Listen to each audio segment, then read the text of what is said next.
Hello, everybody. I'm a practicing therapist and a doctoral student of psychology.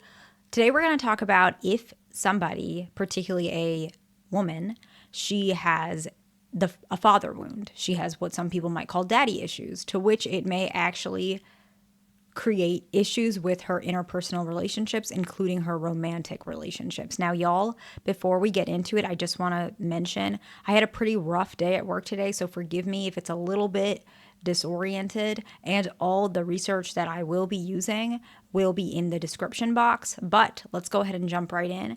The first one that I notice, particularly with any folks, females who have a father wound, is that she tends to have very high standards for men that are normally met by a father rather than a partner. So, for example, a person typically who is always going to be there when you're emotional, when you're sad, who's always going to pick up the phone or who's going to be there attentively, especially in the beginning stages of any relationship, that's a father. Right now, as you get throughout the relationship and marriage, it's possible that husbands may be a little bit more attuned to this, or a long-term partner. But in general, there are certain things that the emotions that you display with a father that you just probably, it's not healthy to display with anybody else. And this is something that if anybody has a father who is close to their father can understand. I'm very close to my father, and I do feel like I can pretty much tell him anything, and I feel grateful for that. But at the same time, I understand that there are certain things that he will always be able to do that not everybody is able to do, right? He's able to do certain things that I feel comfortable that maybe he's the only person that will ever do, at least for a long time. And I think that a lot of folks who don't have a connection with their dad, they might not understand that. And they may put that onto a partner without realizing that that's a wound. And that's not her fault, but it is something that does happen. I think a lot of people know that. The next one that I notice is very common with folks who may have, particularly females, who has a struggle with the relationship with her father, is she may actually struggle to find the difference or understand the difference between a decent man and an unhealthy or a troubled man. And this is not always the case, but she may not really understand the difference between their characteristics, because a lot of times when you have a father, whether he's healthy or not, if he really does genuinely love you and he's able to articulate that properly, often he tells you some of these things about men, or how to treat a man, or how to behave or protect yourself, right? A father tends to tell you this at a young age, typically, or you're going to see it in their behavior. If a father regrets something that he's done, he may open up, or he may say something, or he may share something, or he may tell you this is not safe, or you shouldn't do that, or be careful. Anything, right? Even career-wise, he may guide you how to communicate certain ways, how decent people behave versus how unhealthy people behave, and you can translate on that to romantic relationships, right? Typically, a father is the one who is able to guide you and help you to understand the difference.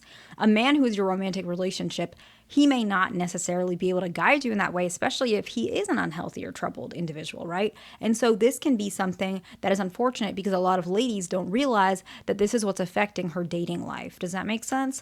Another one is actually that she actually has trouble trusting men. She may have trouble trusting men because of the inconsistency or absent parental support in her childhood, right? And this also can be that because she doesn't understand the difference, or it's hard for her to know, she may feel insecure about understanding men in general. She may truly not understand the way they behave. Men and women, they operate a little bit differently in a lot of spaces, what I've noticed, right? Not just romantic spaces, but also in spaces like career-wise, communication-wise, friendship-wise. Sometimes there's a difference, not just an upbringing. Some of it could be biological. I don't study biology, so I can't speak to that. But from a psychological perspective, men and women, they're raised a little bit differently. And so we can see that these behaviors, they're not always a bad thing, right? But a female who has a father wound, she may think if a man is a little bit, maybe he answers text messages a little bit shorter, or he's not as detailed, she may think that that's a bad sign. When in actuality, it doesn't have to be. A lot of men are just like that. It's not a negative thing, but she may not know that, because she may feel like this is a sign that he doesn't care. And so she may think interpret all his behaviors that way, when in actuality he does care. Maybe he's not that good of a texter. I'm not saying that's always the case, it's just an example. But these types of things she may interpret as more inconsistent because maybe her father was inconsistent, or maybe she didn't understand because he wasn't teaching her as properly, if that makes sense. The next one, that is not always the case, but it does happen. She may try to reach out, or she may be attracted to very authoritative partners who resemble kind of a father figure. It doesn't necessarily have to be older, but what I mean is he might be very dominant, but it might not be healthy.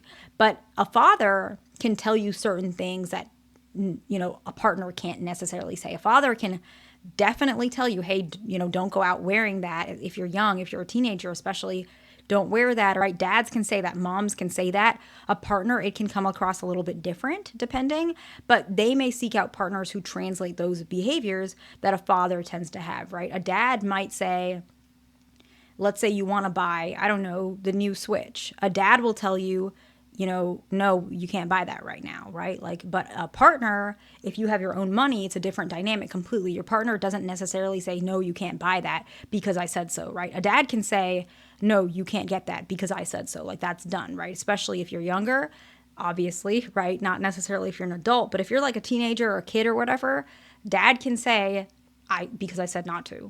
A partner, not necessarily, but they might seek out partners who have that behavior, but it's not healthy, if that makes sense. That might have not translated well, but I hope it made sense. The next one is she may actually have low self-esteem, and this may translate into that low confidence and feelings of inadequacy, to which she's trying to get her partner to reach that goal. She may need constant reassurance a lot, right? The next one actually might be fear of abandonment in relationships, where she may actually feel that abandonment and absence from her father. And so she has a heightened fear of being abandoned, right? And if this is you and you feel like part of your fear of abandonment comes from your father or your mother, right? I'll make another video on females with mother wounds. What can end up happening is you might feel more sensitive to abandonment when it's actually not even happening, or it's not as severe as it used to be when you were a child or a baby. And so it's something to keep in mind. It's not your fault, but recognizing who's the actual person who abandoned you. It might not be your friend. It might not be your partner. It might have been your father, right? And you need to place that where it belongs so that person can apologize. That person can make amends, or you can recognize what you need to do to act accordingly, right? The next one is some ladies who have a father wound, she actually may struggle to set boundaries with men, right? She may struggle to establish healthy boundaries with male partners, sometimes tolerating mistreatment because she didn't have that practice with putting boundaries with her dad, right? Dad has certain boundaries that he already, if he's a healthy father, that he has set in the family originally, right?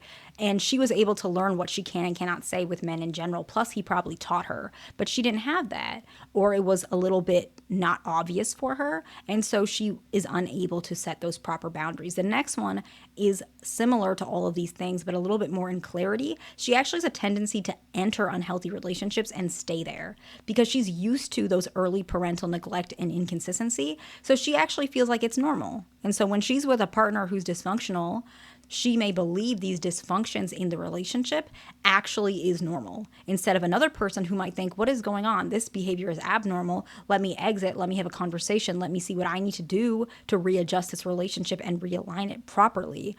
But she doesn't see it like that because she doesn't even know, right? The next one is an over dependence on male approval, okay? She may be constantly seeking validation, particularly from men, to feel loved or valued, to which she feels that her father was not there. Another issue that is pretty common, and this is with any parental wound, to be honest, but also father wound. The next one is actually that she may have emotional instability. And this can be some sort of emotional turbulence, and it stems from that unresolved parental issue, and it's affecting relationship stability. And the very last one is some ladies actually have a difficulty with intimacy and vulnerability in the bedroom, outside the bedroom, expressing herself because she has a challenge to open up emotionally to partners because she has trust issues and she's afraid to be abandoned.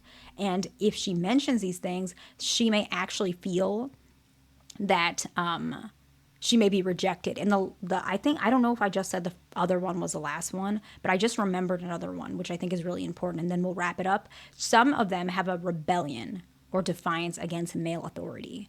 You might see them have some sort of opposition type of behavior, right? Mistrust towards male figures. And it's because of what happened with her father, okay? I hope this video makes sense to somebody. Please like, subscribe. I'll see you in the next one.